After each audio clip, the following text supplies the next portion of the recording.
चक्रव्यूह में आप सभी दर्शकों का स्वागत है। आज चक्रव्यूह में सवालों के घेरे में होंगे रामविलास शर्मा जी। रामविलास शर्मा जी, आपका चक्रव्यूह में स्वागत है। पहला सवाल मेरा आपसे, आपकी सरकार को 1 साल होने जा रहा है। आपकी सरकार की जो उपलब्धियां हैं वो कम हैं, कंट्रोवर्सीज ज़्यादा हैं। देखो, कंट्रोवर्सी तो इसलिए ज़्यादा है क्योंकि विपक्ष में कांग्रेस, इनेलो सब आपस में मिल गए जी। हमारी जो उपलब्धि है, मार्च 2015 में किसान की फसल को ओलावृष्टि से नुकसान हुआ।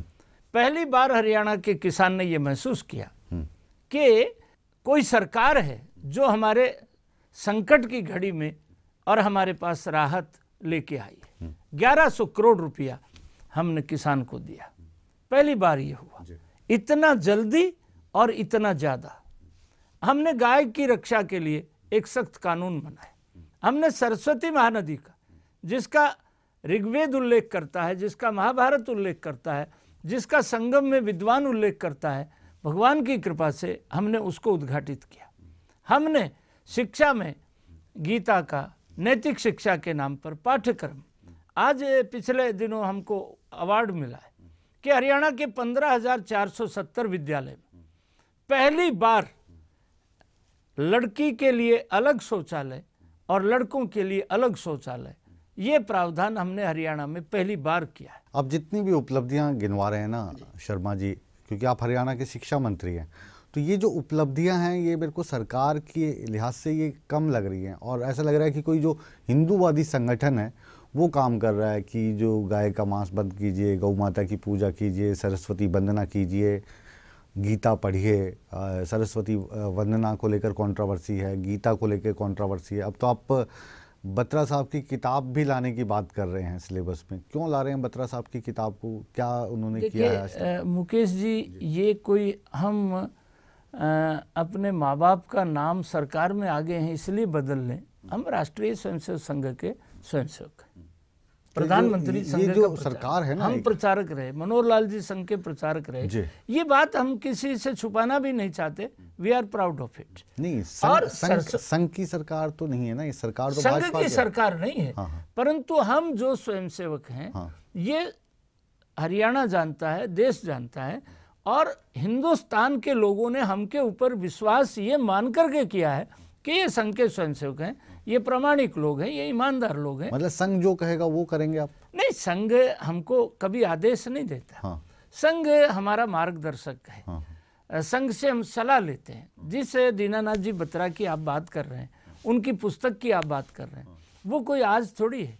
उनको नेशनल अवार्ड मिला अध्यापक के नाते, अच्छे श्रेष्ठ अध्यापक के नाते स्टेट अवार्ड मिला। उस समय तो हमारी सरकार ही नहीं थी। अब वो 30 साल से शिक्षा के क्षेत्र में काम कर रहे हैं। जो उनकी मुखालफत कर रहे हैं, क्यों कर रहे हैं? इस मुखालफत एक विचारधारा की मुखालफत है। पंडित दीनदयाल उपाध्याय वो 11 फरवरी 1968 को वो जनसंघ के राष्ट्रीय अध्यक्ष रहे। कालीकट में उनका जो भाषण हुआ, उससे पूरी दुनिया में जो राष्ट्रवादी विचारधारा के विरोधी थे वो बौखला गए कि ये आदमी अंतिम आदमी की बात करता है, गरीब आदमी की बात करता है, हर खेत को पानी, हर हाथ को काम की बात करता है। ये आदमी यदि इस देश में और 11 बातें तो जो लेफ्ट वाले हैं वो भी ऐसे ही करते हैं, सबको शिक्षा, नहीं, उनकी हत्या हुई, रोजगार। मुगल सराय रेलवे स्टेशन पर 3 टुकड़ों में उनकी लाश मिली। डॉक्टर श्यामा प्रसाद मुखर्जी पंडित जवाहरलाल नेहरू की सरकार में नंबर 2 पर थे, उद्योग मंत्री थे। उन्होंने कहा कि एक देश में 2 विधान, एक देश में 2 निशान, एक देश में 2 प्रधान नहीं चलेंगे। Here I resign from the industry minister of Bharat सरकार। और वो गए थे, उनको गिरफ्तार कर लिया। 23 जुलाई 53 में उनकी लाश श्रीनगर से आई। अच्छा, देखिए, मैं अपनी बात को प्रमाण के साथ ये कहना चाहता हूँ, ये देश, इस देश में सब तरह के लोग बसते हैं। इस देश में APJ अब्दुल कलाम राष्ट्रपति हुए। आज जिस शिक्षा नीति, जिस दीनानाथ बत्रा की आप बात कर रहे हैं, APJ अब्दुल कलाम भारत के राष्ट्रपति रहे। वो शिक्षा को समर्पित व्यक्ति थे। उनका देहावसान शिलांग में, आसाम में क्लासरूम में हुआ। एक अटैची लेके राष्ट्रपति भवन में आए वही अटैची उठा के राष्ट्रपति भवन तो से। उन्होंने तो नहीं कहा कि आप कुरान की आयत पढ़ाना शुरू कर दीजिए? नहीं, उन्होंने नहीं कहा, पर उनसे लोगों ने जब पूछा, आप जैसे विद्वानों ने पूछा कि आपको पूर्व राष्ट्रपति लिखने को आप अच्छा नहीं मानते, कहे नहीं, I am a professor, I am a professor.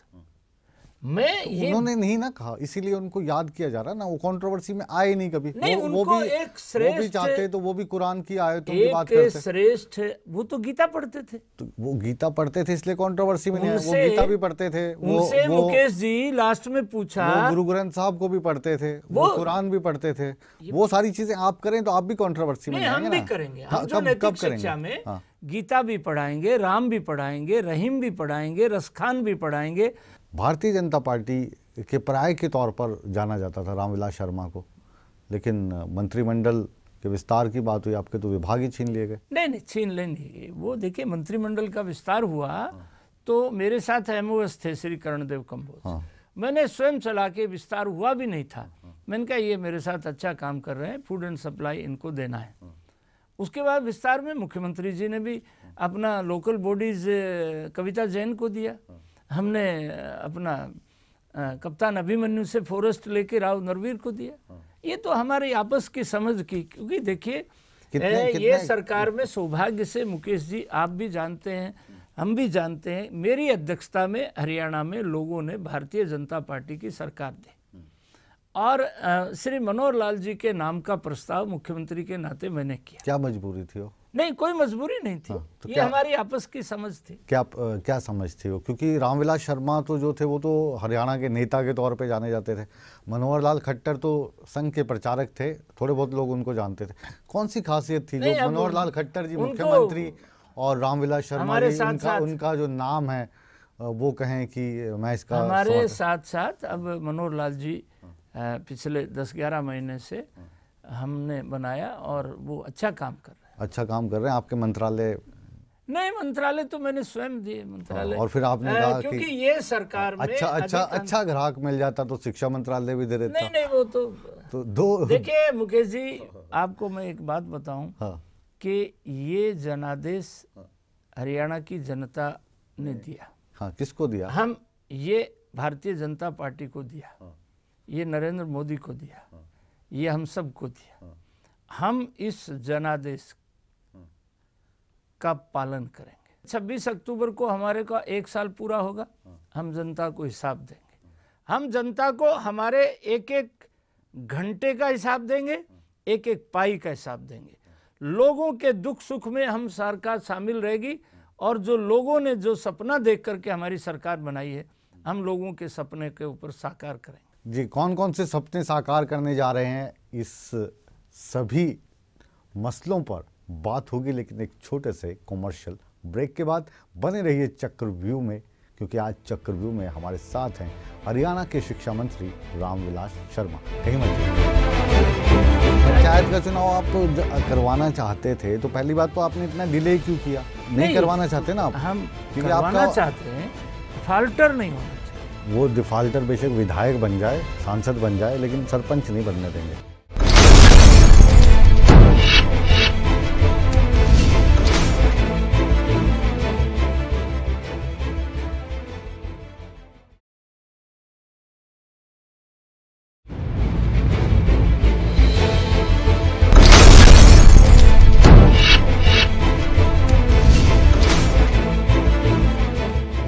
चक्रव्यूह में आप सभी दर्शकों का एक बार फिर स्वागत है। चक्रव्यूह में आज हमारे साथ हैं हरियाणा के शिक्षा मंत्री रामविलास शर्मा जी। एक बार स्वागत है आपका फिर से चक्रव्यूह में ब्रेक के बाद।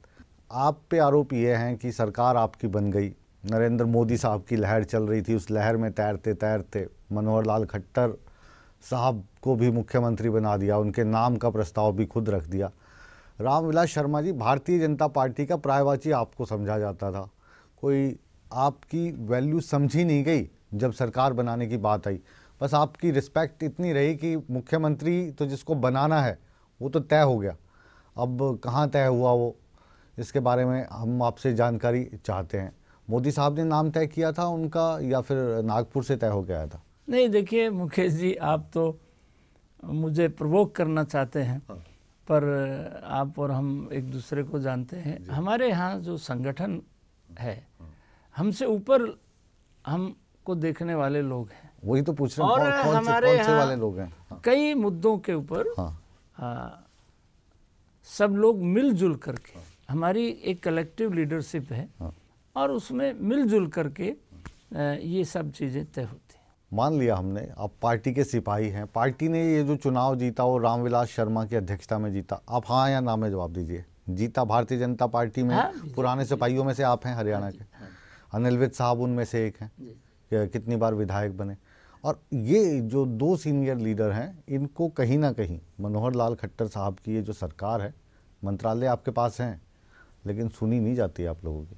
नहीं सुनी क्यों नहीं, हम फैसला करते हैं मिलजुल करके, हर मुद्दे के ऊपर हम फैसला करते हैं। आरोप प्रत्यारोप की जो मुकेश जी बात होती है ना, वो जो भी सत्ता में होता है उस पर आरोप लगते हैं।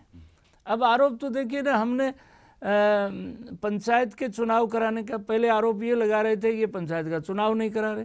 जब पंचायत का चुनाव, खुद ही आ गए आप उस पॉइंट पे जिस पे मैं आने वाला था। नहीं, पंचायत का चुनाव आप करवाना चाहते थे तो पहली बात तो आपने इतना डिले क्यों किया? डिले किया तो ऐसी शर्तें लगा दी कि सुप्रीम कोर्ट ने अपना जो फैसला है उसको रोक लिया, डिले हो गए चुनाव। तो नहीं करवाना चाहते ना आप? हम क्योंकि करवाना चाहते हैं। 19-20 जिलों की वोटर लिस्ट जिस दिन तैयार होगी उस दिन चुनाव आयोग ने अपना शेड्यूल कर दिया। और हमने जो तो आपको पता नहीं था कि चुनाव होने, 20 जिलों की जो लिस्ट है वो ऐसा तो है नहीं कि प्रोसेस में अभी भी जैसे सोनीपत है, सोनीपत जिले का चुनाव, क्योंकि वहाँ नगर निगम नई बनी है तो उसमें कुछ गांव नए जुड़े हैं, एक वो इलेक्टोरल सिस्टम है। तो हमने जो बात रखी, माननीय सुप्रीम कोर्ट ने कहा कि ये 4 शर्तों में 3 शर्तें बहुत ठीक है। अच्छा, आपके जो मुख्यमंत्री साहब हैं ना, वो सुनते किसकी हैं? मंत्रियों की सुनते तो नहीं है वो बिल्कुल नहीं, भी। सबकी सुनते हैं। मंत्रियों को तो साइड पे बिठा देते हैं, अफसरों का एक घेरा सा आता है, हम देखते हैं, और उनको घेर के ले तो जाता है। सब सरकारों में मुकेश जी रहते हैं। पर आपकी सरकार को अफसरशाही चला रही है, वैसे मंत्रियों की बात मानते हैं दूसरी सरकारों में। तो गवर्नमेंट ऑन गोइंग प्रोसेस है और एक सिस्टम है, सरकारी अधिकारी तो वही रहते हैं, सरकारें बदल जाती हैं। तो 1 साल तो आपका सिस्टम समझने में ही बीत गया। नहीं, मेरा तो सिस्टम समझा हुआ है, मैं तो तीसरी बार कैबिनेट मिनिस्टर हूँ। हाँ, तो फिर जो आपके मुख्यमंत्री जी नहीं, मुख्यमंत्री जी ने भी समझ लिया है, हम उनको मदद करते रहते हैं। कितनी मदद करते हैं? बहुत मदद करते हैं। जो आपके आदेश, किस दिन आपके साथ बिठाऊंगा, कुछ सुझाव आप भी देते रहिए। हम तो दे रहे हैं क्योंकि वो चक्रव्यूह को देख रहे हैं, हमारे प्रोग्राम्स को देखते हैं। वो जो मंत्री आपने बनाए हैं वो आप लोग जनप्रतिनिधि हैं। जनप्रतिनिधियों की सुनवाई कम हो रही है आपकी सरकार में, अफसरशाही की ज़्यादा हो रही है। कहीं ये गलत कह रहे हैं हम? नहीं, आप गलत नहीं कह रहे, आपका भी आकलन का कोई न कोई कारण है। परंतु अधिकारी क्योंकि हर समय रहता है साथ में, आम मंत्री लोग, विधायक लोग जो है, तो पर हमारे पहले तो कार्यकर्ता साथ में रहता था ना। मुख्यमंत्री जी, पहले कार्यकर्ता साथ में रहता था। नहीं, अभी भी मुख्यमंत्री जी के साथ जो लगाए हैं ओएसडी हैं, वो सब कार्यकर्ताओं में से ही है। तो वो जो कार्यकर्ता हैं वो ओएसडी लगा दिए, चलिए ओएसडी साहब की मानते होंगे, अब ओएसडी का किसी का हम नाम नहीं लेते हैं, जो दूसरे अफसर हैं उनकी भी मानते हैं। अब पार्टी तो आपके नेतृत्व में चुनाव लड़के आई थी, हमने तो देखा नहीं इतनी करीब से कि कोई आप सलाह दे रहे हो और मान गए हो। नहीं, हर बार पर वो सलाह लेते हैं, सलाह मानते हैं। अभी जो आपकी सरकार चल रही है, इसको 100 में से कितने अंक देंगे आप? ईमानदारी से देना, क्योंकि आप अध्यापक नहीं, ईमानदारी से देखिए, 100 में से इस समय इस सरकार को 70 नंबर हम देना चाहते हैं। 70 नंबर मतलब? क्योंकि हम एक बहुत बड़े विसंगतियों के अंतराल के बाद हम सरकार में आए और बीजेपी अपने दम पर पूर्ण बहुमत में पहली बार आई। सरकार चलाने का अनुभव हमको था, गठबंधन की सरकार चलाने का अनुभव था। जनता में जब आप जाते हैं, क्योंकि आप बेबाक नेता हैं, क्या जो जनताओं की अपेक्षा थी, उम्मीद थी, उन पे आप खरा उतर पा रहे हैं? क्योंकि जिन लोगों ने आपको वोट दिया उनसे पता आपने वायदा किया था अच्छे दिन आएंगे, क्या उनके अच्छे दिन आए हैं? नहीं, मैं तो रहता ही जनता में हूँ। मैं क्या कहती है जनता? मैं तो महीने में 20 दिन गांव में रहता हूँ, रात को भी अपनी उसी ढाणी में रहता हूँ। पीछे माता जी अस्वस्थ थे तो मैं तो उनके जनता को जो अपेक्षाएं थी, पूरी अपेक्षाएं पर खरा उतरने की बात मैं दावा नहीं कर सकता, परंतु जनता को 1 साल में एक एहसास होने लगा है कि ये लोग ईमानदार हैं, ये लोग प्रयत्न कर रहे हैं, हमारी एक एक मुसीबत में ये लोग प्रयास कर रहे हैं। जिस ढाणी की आप बात कर रहे हैं ना, नारनौल की, उस ढाणी के जो आसपास का इलाका है, उसका जो रेडियस है 20-25 किलोमीटर का रेडियस महेंद्रगढ़ का, कौन सा बदलाव देख लिया आपने उसमें? नहीं, उसमें बदलाव हमने ये देखा कि एक तो सड़कों के मामले में सबसे बुरी हालत मेरे ज़िले की थी। आप दादरी से महेंद्रगढ़ नहीं जा सकते थे, महेंद्रगढ़ से नारनौल नहीं जा सकते थे। अभी हमने नितिन गडकरी जी से प्रयास किया है और ये जो नेशनल हाईवे रुका हुआ था, इसका हम बहुत जल्दी उद्घाटन करने वाले हैं। हरियाणा का ये हिस्सा सड़कों के मामले में बहुत दयनीय था। पानी के मामले में अब जैसे ये बरसात से पहले वहाँ बाजरे की और ग्वार की फसल सूख गई थी, हमने उसके लिए अतिरिक्त पानी और बिजली का मुख्यमंत्री जी से कहा और उसकी व्यवस्था हो रही है। जब आप सत्ता में आए थे तब आप बहुत डींगे मार रहे थे कि आते ही जो वाड्रा है इसका घोटाला तो हम उजागर कर देंगे। भूपेंद्र सिंह हुड्डा ने बहुत घोटाले किए हैं, बेच खाया हरियाणा को। कहाँ गए वो घोटाले? उनका अभी तक तो कुछ हुआ नहीं। नहीं, वाड्रा वाला तो वो 83 सेक्टर गुड़गांव का तो ढिंगड़ा साहब रिटायर्ड जस्टिस है, वो तो इंक्वायरी प्रारंभ हो गई है। हुड्डा साहब का भी बहुत नाम लिया जाता था, उसी में है सामने, उसी में बस सेक्टर 83 के जो गुड़गांव है, इसके अलावा और कोई नाम आया नहीं है अभी तक।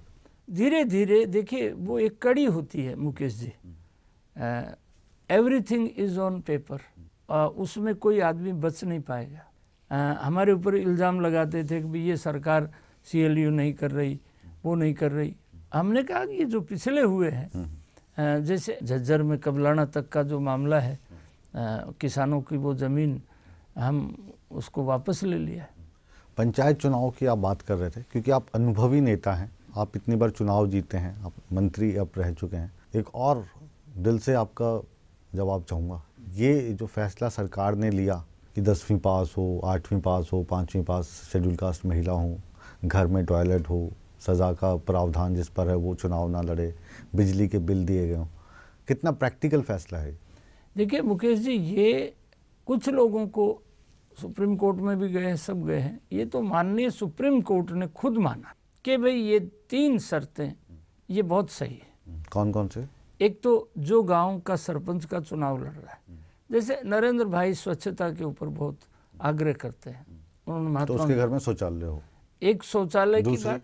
दूसरा, जो आदमी चुनाव लड़ना चाहता है वो डिफाल्टर नहीं होना चाहिए, उसके ऊपर कोई आपराधिक मुकदमा नहीं होना चाहिए, चाहे वो सजा याफ्ता नहीं होना चाहिए। वो डिफाल्टर बेशक विधायक बन जाए, सांसद बन जाए, लेकिन सरपंच नहीं बनने देंगे। नहीं, सरपंच का जो है ना Mukesh ji, it is an executive post. बस सरपंच एक ही तर्क है आपके पास कि वो चेक पे साइन करता है। श्रीमान वाजपेयी जी के समय में जब वो प्रधानमंत्री थे तो उन्होंने एक बड़ा क्रांतिकारी कदम, एक बड़ा निर्णय किया कि जो केंद्र सरकार से, हरियाणा सरकार से पंचायत को पैसा जाएगा वो सीधा पंचायत में जाएगा, सरपंच को जाएगा। अब कई सरपंच कटघरे में खड़े कि जी मैं तो अनपढ़ था, सेक्रेटरी ने मेरे से दस्तखत करा लिए, अंगूठा लगवा लिया। तो उसको भी सुप्रीम कोर्ट में अभी 7 तारीख को है, राजस्थान हमसे पहले ये प्रावधान कर चुका है। आखिरी सवाल चक्रव्यूह में, क्योंकि जाट आरक्षण की बात नहीं होगी तो फिर हरियाणा की बात नहीं होगी। जाट आरक्षण को लेकर आपके जो नेता हैं सभी अलग अलग स्वर में हैं। राजकुमार सैनी जी लगातार हमारे चैनल पे दूसरी जगह पर बोलते हैं कि जाट आरक्षण की वो मुखालफत करेंगे और OBC के खाते में तो बिल्कुल नहीं लेने देंगे। यही सुर अब आपके जो कांग्रेस से आए हुए सांसद हैं धर्मवीर जी ने अपना लिया है। मुख्यमंत्री जी कहते हैं कि जो डंडे के जोर पर आरक्षण मांग रहे हैं उनको आरक्षण नहीं दूंगा। आप क्या कहते हैं? देखिए मुकेश जी, ये जो आरक्षण का मुद्दा है ना, ये एक, जब संविधान निर्माताओं ने एक बात कही थी कि आरक्षण की आवश्यकता किसको है, पंडित दीनदयाल उपाध्याय का राजनीति में सबसे बड़ा जो योगदान है, उन्होंने 2 बातें कही थी कि जो विकास की रेखा में अंतिम आदमी है उसका उदय पहले हो, अंत्योदय, विकास का काम उसके पास सबसे पहले, उसकी चिंता सबसे पहले करनी चाहिए। तो आर्थिक आधार की जो बात है ना, आरक्षण की जरूरत किसको है? जो कमजोर है, जो बेचारा पिछड़ा हुआ है, ये इसका आधार तो वही होना चाहिए, आर्थिक ही होना चाहिए। मतलब ये बयान आपका बड़ा बयान है। नहीं मतलब मेरा अकेला का बयान, तो श्रीमान अटल बिहारी वाजपेयी जब प्राइम मिनिस्टर थे, जाटों को उन्होंने राजस्थान में आरक्षण दिया, यूपी में आरक्षण दिया, मध्य प्रदेश ये में वाले दिया, जो बयान है ये आपके दिल्ली में दिया। ये आने शुरू हुए हैं जब मोहन भागवत साहब का बयान आया ना कि आरक्षण की समीक्षा करने की ज़रूरत है, उसके बाद ये बयान आ रहे हैं। पहले तो जितने भी आपके जो जाट नेता हैं, मंत्री बने हैं, वो जा के मिलवा रहे हैं अमित शाह से, प्रधानमंत्री नरेंद्र मोदी से कि इनको आरक्षण दो। अब आप भी कह रहे हैं कि आर्थिक होना चाहिए, तो सरकार आपकी है दोनों। नहीं, दोनों सरकार हमारी है। बनाते? हमारी सरकार ने, मुकेश जी, सुप्रीम कोर्ट भारत का सर्वोच्च न्यायालय है, सुप्रीम कोर्ट ने एक निर्णय दे दिया और उसके बाद हमारी सरकार ने उसका रिव्यू डाल दिया। भारत सरकार ने, जो भारत सरकार है, ये जो विषय है ये हरियाणा का अकेले का तो विषय है नहीं, हरियाणा सरकार से ऊपर का विषय है। और श्रीमान नरेंद्र भाई मोदी ने सुप्रीम कोर्ट ने एक बार निर्णय दे दिया, दोबारा निर्णय दे दिया, उसके बाद भी भारत सरकार ने रिव्यू डाल दिया है। मतलब जो हमारे पास है, जो इस मामले में, और वाजपेयी ने जाटों को आरक्षण दिया, ये सत्य है। हुड्डा साहब तो सिर्फ किसानों को, बेचारों को बहका रहे। बिल्कुल, वो सिक्कर में उन्होंने अनाउंस किया था, राजस्थान में ही, राजस्थान में किया था, लागू हो गया। वो मतलब आपकी तो भारतीय जनता पार्टी की मजबूरी सी बन गई है कि जाटों को भी साथ में रखना है, तो 4 नेता ऐसे खड़े कर दो जो जाट आरक्षण की हामी भरे। रामविलास शर्मा भी उसमें शामिल हो गए हैं, जो कह रहे हैं कि आर्थिक आधार पे आरक्षण होना चाहिए। सैनी साहब कह रहे हैं जाटों को आरक्षण देना ही नहीं है। यानी अपनी डपली अपना अपना राग। नहीं, अपनी डपली अपना अपना राग नहीं। भारतीय जनता पार्टी जाटों की समर्थक है। भारतीय जनता पार्टी में जाति बिरादरी के नाम पर भारतीय जनता पार्टी कभी विचार नहीं करती। और हमने जाटों की मदद करके, श्रीमान वाजपेयी ने, सबसे बड़ा उपकार जाटों का वाजपेयी ने किया हुआ है। अब क्या चाहते हैं आप? जाटों को जाति के आधार पर आरक्षण मिले या नहीं? नहीं, अब तो ये सारा जो आर्थिक मुद्दा है, अब तो सारे देश में एक बात आ गई ना, क्योंकि दूसरा जो वर्ग है उसको वो होता है। और आरक्षण की जिनको ज़रूरत है, हम श्रीमान वाजपेयी के सब राजनीतिक सिपाही होने के नाते हम जाटों के मददगार हैं। हम हरियाणा में जाटों के बिना कोई कल्पना हो नहीं सकती, परंतु जो आरक्षण का मुद्दा है ये आर्थिक आधार पर हो। ये जो चक्रव्यूह है, इस चक्रव्यूह के सवालों के घेरे में हरियाणा के शिक्षा मंत्री रामविलास शर्मा कितने अंदर गए, कितने बाहर आए, कितने फंसे और कितने हमारे सवालों का जवाब इन्होंने बेबाकी और ईमानदारी से दिया, ये हमसे ज़्यादा आप जानते हैं, क्योंकि जनता सब कुछ जानती है। रामविलास शर्मा जी, आप चक्रव्यूह में आए, हमारे सवालों के जवाब आपने दिए, कीमती समय में से समय निकाला। आपकी बेबाकी के हम कायल हैं। आप हमारे स्टूडियो में आए, आपका बहुत बहुत शुक्रिया। मुकेश जी, आपका बहुत बहुत धन्यवाद है। आप समय समय पर आप अपने प्लेटफार्म से हमारी मुखातिब जनता से करवाते रहते हैं। मैं आपका बहुत बहुत धन्यवाद करता हूँ। बिल्कुल शर्मा जी, और इसी तरीके से आगे भी जनता के सवालात को हम उठाते रहेंगे चक्रव्यूह में। चक्रव्यूह के आज के दौर में इतना ही, लेकिन आप कहीं मत जाइए, बने रहिए ईटीवी के साथ। खबरों का सिलसिला बदस्तूर जारी है।